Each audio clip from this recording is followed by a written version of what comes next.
Hello दोस्तों, आप सभी का एक नए वीडियो में स्वागत है। और दोस्तों, आज मैं आप लोगों को एक इंटरेस्टिंग स्टोरी बताने जा रहा हूं।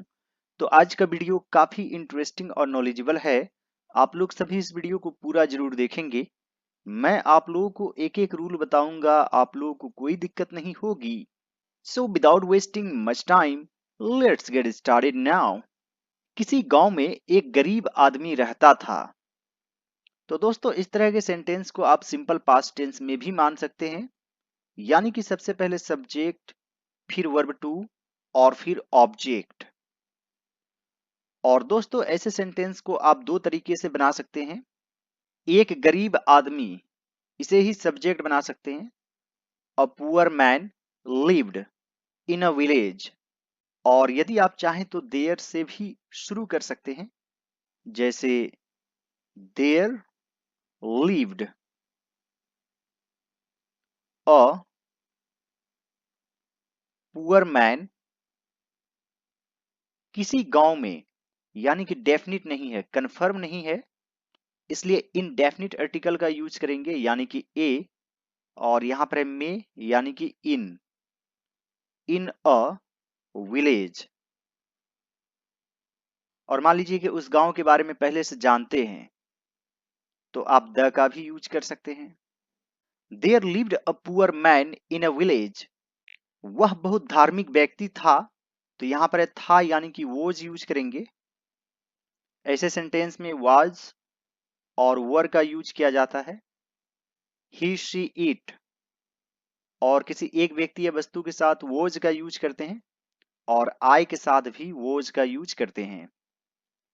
और इसके अलावा यू के साथ वर यूज करते हैं, वी के साथ वर यूज करते हैं, दे के साथ वर यूज करते हैं। और एक से अधिक व्यक्ति या वस्तु के साथ भी वर का यूज होता है। तो यहां पर लिखेंगे ही वॉज अ बहुत धार्मिक व्यक्ति, वेरी रिलीजियस पर्सन। और धार्मिक को आप पायस भी कह सकते हैं, जैसे she is a pious lady. He was a very religious person.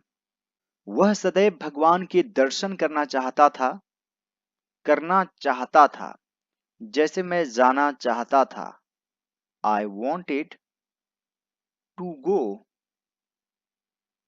तो यहां पर लिखेंगे ही, सदैव यानी कि ऑलवेज, यह हमेशा वर्ब से पहले आता है। वॉन्टेड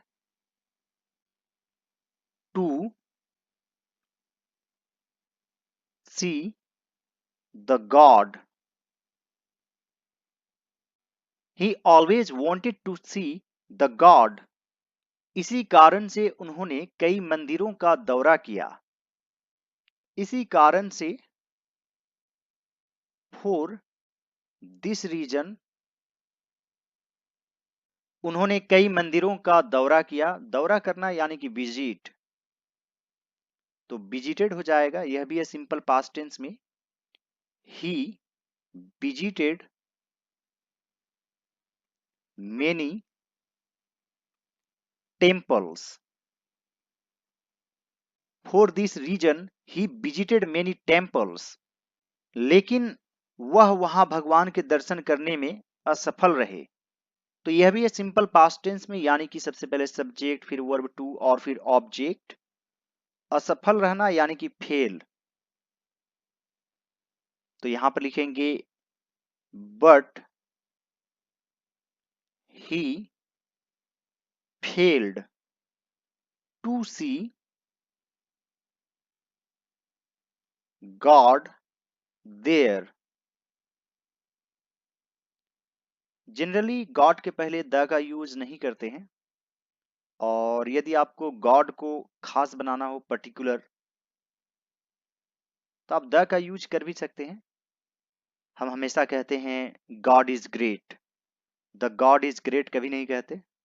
तो आप चाहें तो यहां पर भी द का यूज नहीं कर सकते हैं। He always wanted to see God, but he fail to see God there. एक बार एक भूखा भिखारी उनके पास आया और खाने के लिए कुछ मांगा। तो यह भी है सिंपल पास्ट टेंस में, यानी कि सबसे पहले सब्जेक्ट, फिर वर्ब टू और फिर ऑब्जेक्ट।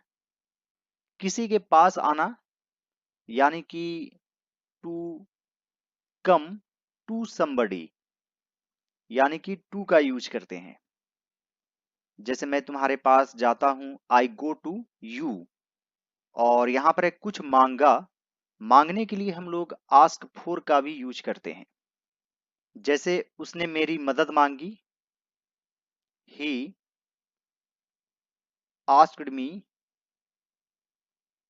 For help. यहां पर है एक बार यानी कि वंस। कौन आया? एक भूखा भिखारी, ये क्या है? सब्जेक्ट। अ हंग्री बेगर केम, यानी आया, वर्ब टू हिम, उनके पास, और खाने के लिए कुछ मांगा, and asked for some food, खाने के लिए, to eat. Once a hungry beggar came to him and asked for some food to eat. उस गरीब आदमी को सहानुभूति हुई और उसने भिखारी को अपने पास मौजूद कुछ खाना दे दिया। उस गरीब आदमी को सहानुभूति हुई, इसके लिए आप लिख सकते हैं फील सिंपैथेटिक,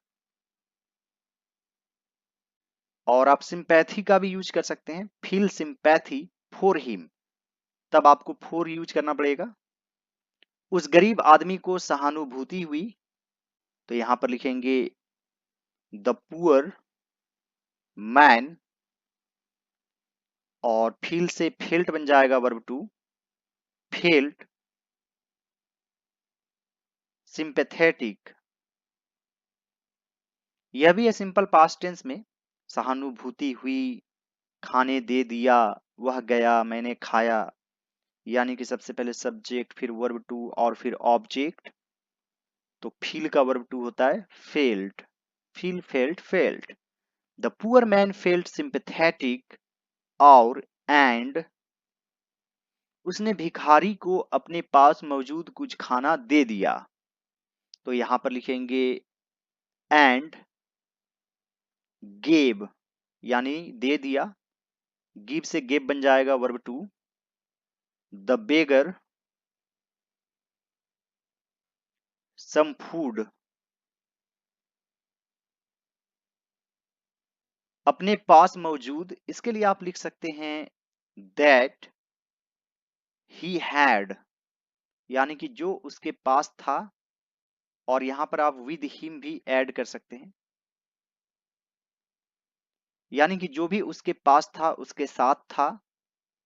जैसे मान लीजिए मेरे पास पैसे नहीं है, आई डोंट हैव मनी आप कह सकते हैं।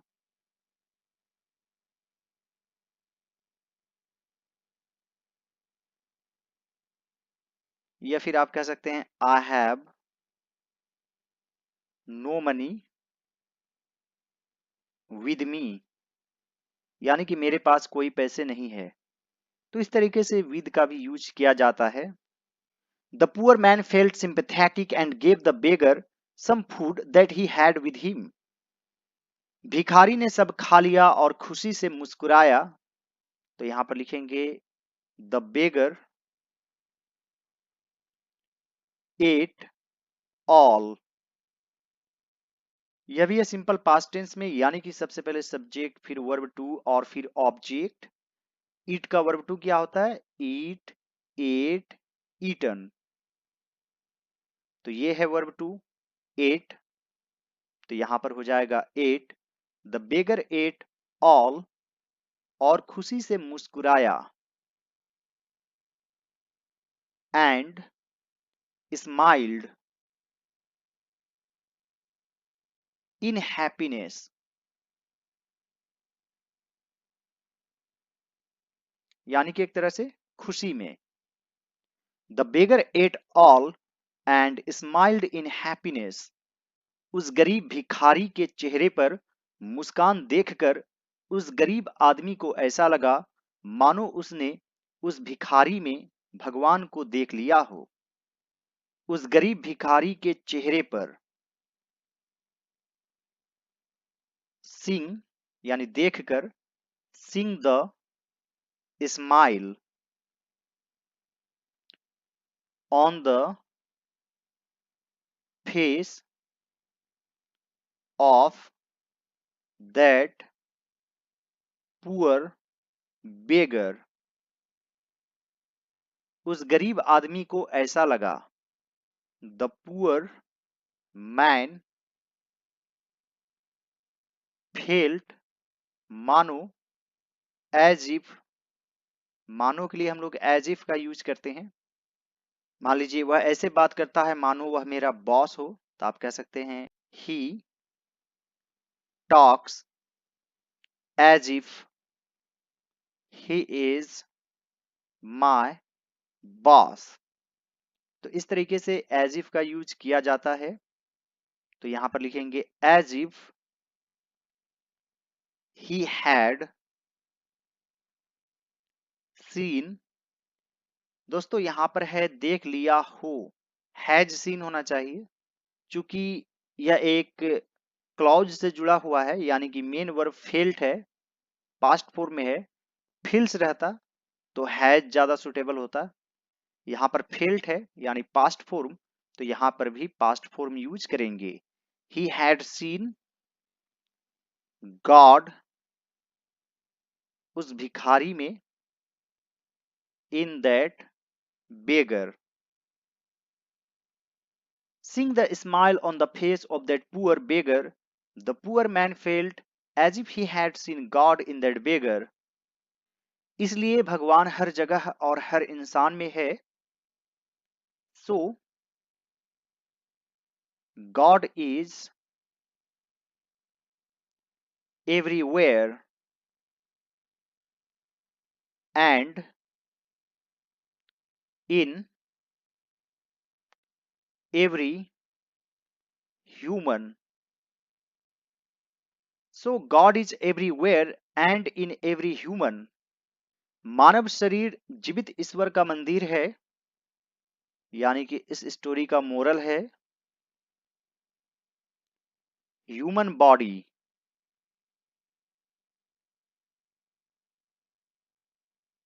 is the temple